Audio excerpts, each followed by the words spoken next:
তোমরা যারা এই বছর জাতীয় বিশ্ববিদ্যালয়ের অধীনে ডিগ্রি দ্বিতীয় বর্ষ পরীক্ষায় অংশগ্রহণ করছো তাদের জন্য আজকের ক্লাসটা খুবই গুরুত্বপূর্ণ।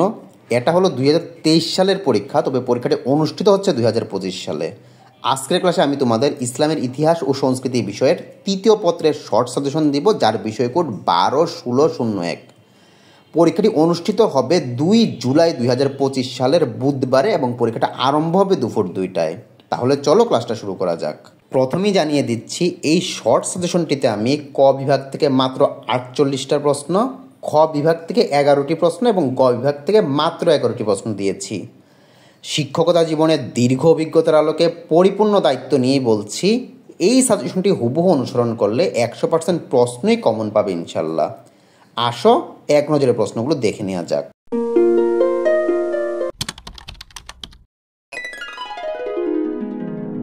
প্রথমেই আমরা খ বিভাগের প্রশ্নগুলো দেখব। খ বিভাগের প্রথম প্রশ্নটা হচ্ছে, রাজা দাহিরের পরিচয় দাও, মালিক কাফুরের পরিচয় দাও, কুতুব মিনার সম্পর্কে টিকা লেখো, তারাইনের দ্বিতীয় যুদ্ধের গুরুত্ব তুলে ধরো, রাজা গণেশের পতনের কারণগুলো সংক্ষেপে লেখো, পানিপথের প্রথম যুদ্ধে বাবরের সাফল্যের কারণ কী ছিল। 7 নম্বর প্রশ্নটি হচ্ছে, সুলতান গিয়াসুদ্দিন বলবনে রক্তপাত এবং কঠোর নীতি সম্পর্কে লিখো, মুসলিম বিজয় প্রাককালে ভারতের রাজনৈতিক অবস্থার সংক্ষিপ্ত বিবরণ দাও, ইব্রাহিম লোদি কে ছিলেন, শাহনামা সম্পর্কে টিকা লেখো, ইবনে বতুতা সম্পর্কে সংক্ষেপে লিখো, সুলতান ইলতুৎমিশ মঙ্গল আক্রমণ থেকে কীভাবে ভারতকে রক্ষা করেছিল, এবং 13 নম্বর প্রশ্নটি হচ্ছে, মোহাম্মদ বিন তুগলককে এর স্বর্ণ মুদ্রা প্রচলন পরিকল্পনা সংক্ষেপে আলোচনা করো। আচ্ছা, এবার একটু খেয়াল করো তোমরা, এই যে আমি তোমাদের এখানে সাজেশনটা দিয়েছি এবং আমি বলেছিলাম খ বিভাগ থেকে মাত্র 11টা প্রশ্ন পড়বা তুমি। তো এইখানে দেখো, তাহলে এইখানে কেন স্যার 13টা প্রশ্ন? তো এটার উত্তরটা হচ্ছে, তোমরা যারা দুর্বল স্টুডেন্ট আছো এবং তোমরা যারা পরীক্ষার কয়েকদিন আগে থেকে পড়তেছো, তারা প্রথম 11টা প্রশ্ন পড়লেই যথেষ্ট, এবং তোমাদের প্রথম 11টা প্রশ্ন বাহিরে আর একটা প্রশ্ন শেখা দরকার নাই। পরিপূর্ণ দায়িত্ব নিয়ে বলছি, কারণ তোমরা যদি প্রথমে 11টা প্রশ্ন পড়ো, এই প্রথম 11টা প্রশ্ন থেকেই তোমরা অবশ্যই 5টার উপরে প্রশ্ন কমন পাবা। আর যারা নিয়মিত পড়াশোনা করেছে তারা অবশ্যই 12 এবং 13 নম্বর প্রশ্নটা শিখতেই পারো। আসো এবার আমরা স্পষ্টভাবে আমরা কি বুঝতে পারতেছি, দুর্বল স্টুডেন্ট, যেমন এই কথাটা কিন্তু দেখো আমরা এখানে লিখে দিয়েছি, দুর্বল ছাত্রছাত্রীরা খ বিভাগের প্রথম 11টা প্রশ্ন শিখুন। আসো এবার আমরা ক বিভাগের প্রশ্নগুলো দেখি। আচ্ছা, ক বিভাগের প্রথম প্রশ্নটা হচ্ছে, তারাইনের দ্বিতীয় যুদ্ধ কত সালে সংঘটিত হয়েছিল? গুরুত্বপূর্ণ প্রশ্ন এটা। তারাইনের দ্বিতীয় যুদ্ধ সংঘটিত হয়েছিল 1192 সালে। অনেক বেশি গুরুত্বপূর্ণ হওয়ার পরে এটা গত বছর অর্থাৎ 2022 সালে চলে আসার কারণে এই বছর আর আসবে না। এরপরটা থেকে সুলতান মাহমুদ কত সালে সোমনাথ বিজয় করেন? এটা অবশ্যই তোমাদের পরীক্ষার মধ্যে আসবে 1026 খ্রিস্টাব্দে। এরপরটা দেখো, তারাইনের প্রথম যুদ্ধ কত সালে কত খ্রিস্টাব্দে সংঘটিত হয়? এইটাও তোমাদের পরীক্ষার মধ্যে আসবে। তারাইনের প্রথম যুদ্ধ সংঘটিত হয় 1191 খ্রিস্টাব্দে। 4 নম্বর প্রশ্নটা হচ্ছে, মোহাম্মদ বিন কাসিম কত খ্রিস্টাব্দে সিন্ধু জয় করেন? মোহাম্মদ বিন কাসিম সিন্ধু জয় করেন 712 খ্রিস্টাব্দে। এরপরে দেখো, পানিপথের প্রথম যুদ্ধ কত সালে সংঘটিত হয়? পানিপথের প্রথম যুদ্ধ সংঘটিত হয় 1526 খ্রিস্টাব্দে। কত খ্রিস্টাব্দে আরবরা সিন্ধু জয় করেছিল? এটা অবশ্যই তোমাদের পরীক্ষার মধ্যে আসবে। আরবরা সিন্ধু বিজয় করেছে কত সালে? 712 সালে। এরপরটা দেখো, ইবনে বতুতা কোন সালে ভারতবর্ষে আগমন করে? ইবনে বতুতা 1333 সালে ভারতবর্ষে আগমন করেন। এরপরে তো তৈমুল্লং কত সালে ভারত আক্রমণ করেন? 1398 খ্রিস্টাব্দে ভারত আক্রমণ করেন। কিতাবুল হিন্দ গ্রন্থের রচয়িতাকে?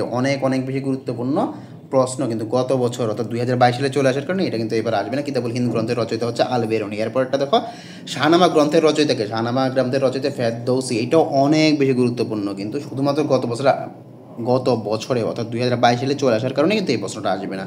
এরপরটা দেখো, রেহেলা গ্রন্থের রচয়িতাকে? রেহেলা গ্রন্থের রচয়িতা হচ্ছে ইবনে বতুতা। এইটা তোমাদের পরীক্ষা অবশ্যই আসবে, ভালো করে শিখবা। এরপরে দেখো, তাবাকাত ই নাসিরি গ্রন্থের রচয়িতাকে? মিনহাজ ই সিরাজ তাবাকাত এই গ্রন্থটার রচয়িতা। এরপরটা দেখো, তারিকি মুবারক শাহী গ্রন্থের লেখককে? তারিকি মুবারক শাহী গ্রন্থের লেখক হচ্ছে ইয়াহিয়া বিন আহমদ সিরহিন্দ। এরপর লুদি বংশের প্রতিষ্ঠা থেকে? এটা গত বছর চলে এসেছিল, তাই এটা আসবে না, বারলুল লুদি। এরপর দেখো, ভারতে খলজি বংশের প্রতিষ্ঠাতা কে ছিলেন? এটা অনেক বেশি গুরুত্বপূর্ণ, শুধুমাত্র 2022 সালে অর্থাৎ গত বছর চলে আসার কারণে এটা আসবে না, জালালউদ্দিন ফিরোজ খলজি। তারপরে গজনি বংশের প্রতিষ্ঠাতা কে আছেন? আলপ্তক গিন। আচ্ছা, এরপরটা দেখো, সৈয়দ বংশের প্রতিষ্ঠা থেকে? সৈয়দ বংশের প্রতিষ্ঠা হচ্ছে খিরিস খান। এটা তুমি ভালো করে শিখবে, এটা এই বছর পরীক্ষার মধ্যে অবশ্যই আসবে। ভারতবর্ষে প্রথম স্বাধীন মুসলিম রাজবংশের প্রতিষ্ঠাতাকে? সুলতান কুতুবউদ্দিন আইবেক। এরপরটা দেখো, জৈনপুর নগরী কে প্রতিষ্ঠা করেন? সুলতান ফিরোজ শাহ তুগলক জৈনপুর নগরী প্রতিষ্ঠা করেন। এরপরটা দেখো দিল্লি সালতানাতের প্রতিষ্ঠাতে গেল, দিল্লি সালতানাতের প্রতিষ্ঠাতা হচ্ছেন কুতুবউদ্দিন আইবেক। এরপরে তো কুতুব মিনার কে নির্মাণ করেন? কুতুব মিনার নির্মাণ করেন কুতুবউদ্দিন আইবেক। মাতামহী সুলভ ব্যবস্থা কে প্রবর্তন করেন? ফিরোজ শাহ তুগলক। আচ্ছা, এরপরের প্রশ্নটা দেখো তুমি, এরপরে প্রশ্নটা হচ্ছে দিল্লি সালতানাতের ইতিহাসে প্রথম তাম্র মুদ্রার প্রচলন কে করেন? দিল্লি সালতানাতের ইতিহাসে প্রথম তাম্র মুদ্রার প্রচলন করে সুলতান মুহাম্মদ বিন তুগলক। আচ্ছা, এরপরটা দেখো মূল্য নিয়ন্ত্রণ ব্যবস্থা কে প্রবর্তন করেন? অথবা এটা এইভাবে আসতে পারে, দ্রব্যমূল্য নিয়ন্ত্রণ প্রথা প্রবর্তককে। এটা ভালো করে শিখবে, এটা অবশ্যই পরীক্ষার মধ্যে আসবে। সুলতান আলাউদ্দিন খলজি। এরপরটা দেখো কুতুব মিনারের নির্মাতাকে। প্রশ্নটা এইভাবে আসতে পারে, দিল্লির কুতুব মিনারের নির্মাণ কাজ কে সমাপ্ত করেন? দিল্লির কথাটা থাকতেও পারে, প্রশ্নে নাও থাকতে পারে। এটা নির্মাণ কাজ সমাপ্ত করেন ইলতুৎমিশ। আচ্ছা, এইবার দেখো এটা অনেক বেশি গুরুত্বপূর্ণ এবং এটা সবসময় দেখা যায় পরীক্ষার মধ্যে আসে, কিন্তু এটা যেহেতু গত বছর তো 2022 সালে চলে এসেছিলো, তাই এটা শেখা দরকার নাই। এরপরে দেখো মাতামহী সুলভ ব্যবস্থা কে প্রবর্তন করেন? ফিরোজ শাহ তুগলক। এরপরে রক্তপাত ও কঠোর নীতি কে গ্রহণ করেন? রক্তপাত এবং কঠোর নীতি গ্রহণ করেন সুলতান গিয়াসউদ্দিন বলবন। এরপরটা দেখো 40 চক্র বিরূপে সাধন করেন কে? 40 চক্র বিরূপ সাধন করেন সুলতান গিয়াসউদ্দিন বলবন। কোন সুলতান দাক্ষিণাত্য জয় করেন? সুলতান আলাউদ্দিন খলজি দাক্ষিণাত্য জয় করেন। এরপরে কোন মুসলিম সেনাপতি সিন্ধু বিজয় করেন? মোহাম্মদ বিন কাসিম। তো এটা গত বছর আসার কারণে এটা আর আসবে না। তো এইভাবে করেই দেখবা আমি তোমাদের মোট 60টা প্রশ্ন দিয়েছি এবং এই 60টা প্রশ্নের মধ্যে গত বছর 12টা প্রশ্ন শিখে চলে এসেছিলো, তাই তোমাদের মাত্র 48টা প্রশ্ন শিখতে হবে। তাহলে আমার সাজেশনে দেয়া এই ক বিভাগের 48টা প্রশ্ন, খ বিভাগের 11টা প্রশ্ন এবং গ বিভাগের 11টা প্রশ্ন যদি তুমি ভালো করে শিখো, আমি জাকারিয়া অনলাইনে তোমাকে কথা দিচ্ছি, তুমি অবশ্যই পরীক্ষার মধ্যে 100% প্রশ্ন কমন পাবা ইনশাল্লাহ।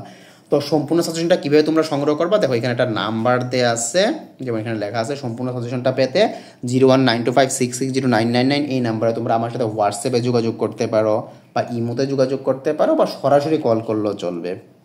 আমরা তোমাকে পিডিএফ কপিটাই হোয়াটসঅ্যাপে বা ইমোতে পাঠিয়ে দিব। আসলে এবার আমরা আরেকটা ক্লাসটা শেষ করার আগে একটা বিজ্ঞাপন তোমাদেরকে শোনাচ্ছি, খুব মন দিয়ে বিজ্ঞাপনটা শোনো। ডিগ্রি 3য় বর্ষের অথবা অনার্স 2য় বর্ষের ইংরেজিটাকে আসলেই খুব কঠিন না, কখনোই না। বাংলাদেশের যে কোনো প্রান্ত থেকে অনলাইনে জাকারিয়া স্যারের সাথে ক্লাস করে দেখুন, ইংরাজি কত আনন্দের সাথে এবং সহজভাবে শেখা যায় এবং একটা নাম্বার দেওয়া আছে। অর্থাৎ তোমরা যারা ডিগ্রি 3rd ইয়ারে পড়ো তাদের 3rd ইয়ারে একটা ইংলিশ থাকে, ইংরেজি আবশ্যিক, এবং তোমরা যারা অনার্স 2nd ইয়ারে থাকো তাদেরও ইংরেজি আবশ্যিক বিষয়টা 2nd ইয়ারে থাকে। তো অনেকের জন্য এটা অনেক বেশি কঠিন হয়ে যায় এবং তোমরা অনেকেই এক চান্সে পাস করতে পারো না। তোমরা যারা ডিগ্রি 3rd ইয়ারে পড়ো, 3rd ইয়ার ইংলিশটা থাকার কারণে তোমরা ইংলিশে পাস না করতে পারলে দেখা যায় তোমাদের পুরো 1 বছরই লস হয়ে যায় এবং প্রতি বছর ডিগ্রিতে ফেইলের হার বা অকৃতকার্যের হার বেশি হওয়ার একমাত্র কারণ হচ্ছে তোমাদের এই ইংরেজি সাবজেক্টটা। তো তোমরা যারা খুব সহজ ইংরেজিটা শিখতে চাও এবং এক চান্সে পাস করতে চাও, তারা আমার সাথে হোয়াটসঅ্যাপে এই নাম্বারে যোগাযোগ করতে পারো এবং আমি নিজেই তোমাদের ক্লাসগুলো নিব। আচ্ছা, এখন আরেকটা অনেকেই প্রশ্নটা করে যে স্যার আমি তো ইংলিশে অনেক বেশি দুর্বল, অনলাইনে শিখতে পারবো কি না? এটার উত্তরটা হচ্ছে তুমি কিভাবে ইংলিশটা ভালো করে শিখবা, তুমি কীভাবে এক সুযোগে তুমি ক্লাস 5টা করে যাবা, সেই সম্পূর্ণ দায়িত্বটাই আমার। আমি পরিপূর্ণ দায়িত্ব নিয়ে তোমাকে পড়াবো। এবং তোমাদের জন্য আরেকটা সুযোগ হলো, তোমরা যারা গৃহিণী আছো অথবা তোমরা যারা চাকরিজীবী আছো, তোমরা সুবিধাজনক যে কোনো সময় ক্লাস করতে পারবা এবং যারা ইংলিশে অনেক অনেক বেশি দুর্বল তারা সম্পূর্ণ এককভাবে ক্লাস করতে পারবা। তো এইটাতে ভয় পাবা না স্যার এককভাবে ক্লাস করলে কি অনেক বেশি কোর্স ফি কিনা? উত্তর হচ্ছে না, সামান্য অল্প কিছু কোর্স ফি। তোমরা তো সুতরাং এই সুযোগটা নিবা, যারা দুর্বল তারা এককভাবে ক্লাস করতে পারবা এবং যারা চাকরিজীবী এবং গৃহিণী তারা সুবিধাজনক যে কোনো সময় তোমরা ক্লাসটা করতে পারবা। তাহলে আজকের ক্লাসটা আর এখানে দীর্ঘায়িত করবো না। তো এখানে আমি এটা তো শেষ কথা বলে দিচ্ছি, যাদের সাজেশনটা অনেক অনেক বেশি দরকার বা তোমরা যারা A+ পেতে চাও বা যারা এক চান্সে পাস করে যেতে চাও, এই শেষ পর্যায়ে প্রস্তুতি নিতে চাও, সুন্দর একটা সাজানো গোছানো প্রস্তুতি নেওয়ার জন্য তোমরা এই নাম্বারটাতে যোগাযোগ করতে পারো 01925660999। এখানে হোয়াটসঅ্যাপ আছে, ইমো আছে, তোমরা হোয়াটসঅ্যাপে বা ইমোতে সরাসরি কল করতে পারো অথবা মেসেজ করতে পারো। আমি তোমাদেরকে পিডিএফ কপিটা তোমাদের এই হোয়াটসঅ্যাপ বা ইমো নাম্বারে পাঠিয়ে দিব। তোমাদের সবার পরীক্ষা অনেক ভালো হোক এই শুভকামনা রইল। এতক্ষণ আমি মোহাম্মদ জাকারিয়া তোমাদের ক্লাস নিচ্ছিলাম। তোমরা সবাই ভালো থাকো। আল্লাহ হাফেজ।